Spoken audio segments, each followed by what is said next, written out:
Honestly, guys, my favorite part of the movie was getting to appreciate the final evolution of Edward Cullen. Who are you under there? I'm vengeance.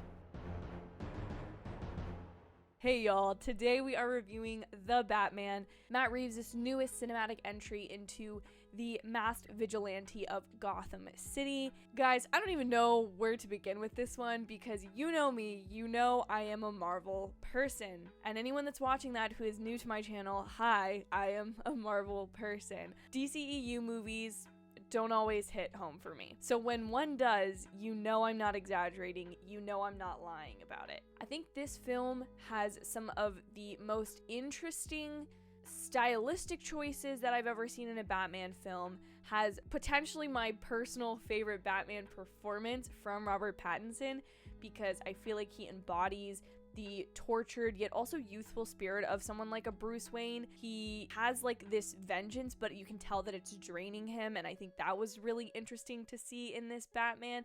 But you also get to see Gotham fleshed out in the way that I personally, in my experience with Batman, have never felt. This film does just have that grimy, lived-in feel that you want like a comic book city like Gotham to feel like. You kind of get the benefit of not having to go through an origin story. You get the benefit of not really having those like clunky beginnings and explaining why he is the way he is. In fact, the first time we meet Bruce or Batman is in Batman form, and later there is a line in the movie about how he is not wearing a mask when he is masked up as Batman. That to me felt like the mission statement of this entire film was really once and for all show that Batman and Bruce Wayne are two sides to the same coin. That was so meshed together so well. I thought this movie, I'm not even gonna say I thought, it's a factual statement that this movie is visually stunning.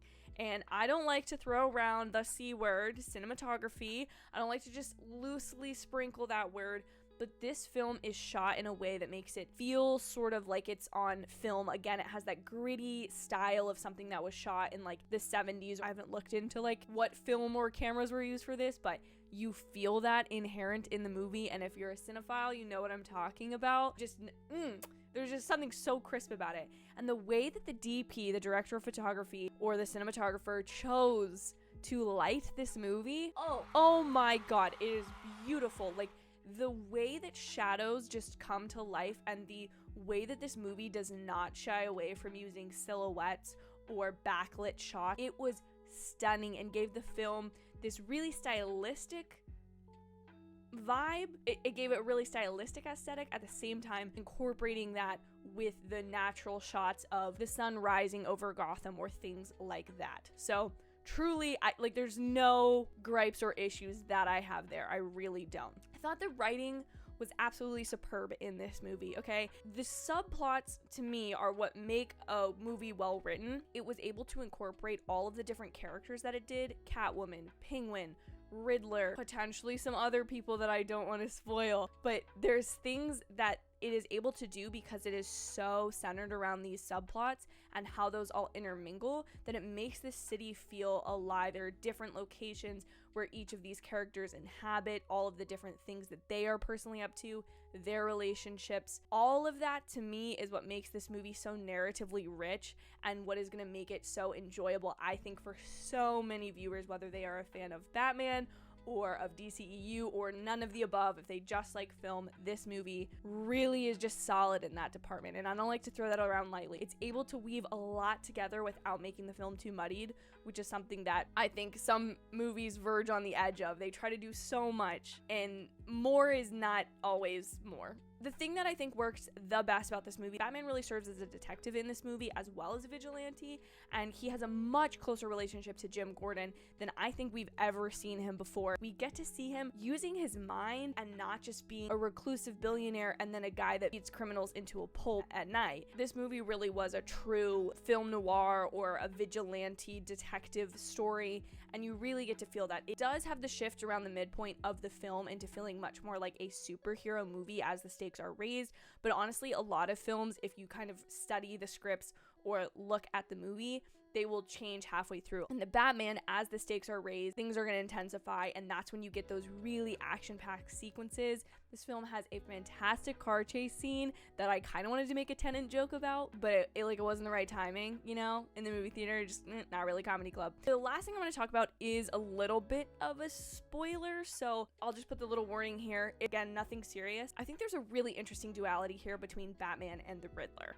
And I say this because this is something that at first kind of confused me, and then I realized, wait, that might have been a really brilliant choice. So the movie opens with like a binocular shot of a home, and we see something, and later it is alluded to the fact that that was the Riddler because he is the person watching whatever is going on, okay? Later in the movie, we see someone watching Selena Kyle, aka Catwoman, through these same binoculars, and immediately you're tense because not only do you have this voyeuristic view of this woman who we have already kind of been introduced to in the film, but you're thinking that it's the Riddler and that she's about to potentially die. And then we realize that it is in fact Bruce Wayne, or Batman, and he is the one using those binoculars. And throughout the film, there is this really nicely weaved story, I would say the A-plot of the film, of how can you enact real change as a vigilante type figure. And there's this correlation that the film makes that I think is very interesting that adds to Bruce's arc throughout the film. And it is this correlation between the fact that Batman thinks he is doing these things because it is the only thing he can do and he is working so hard. By the end of the film, when you hear one of his phrases repeated by a foe of his,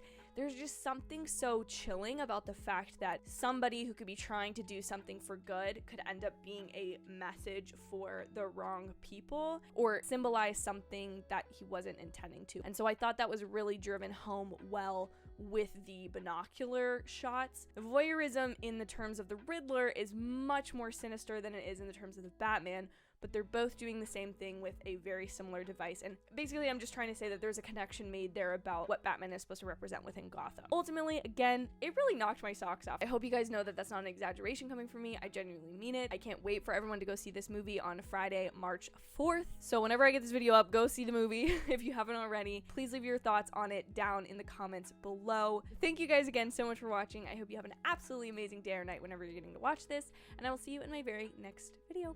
Bye, guys.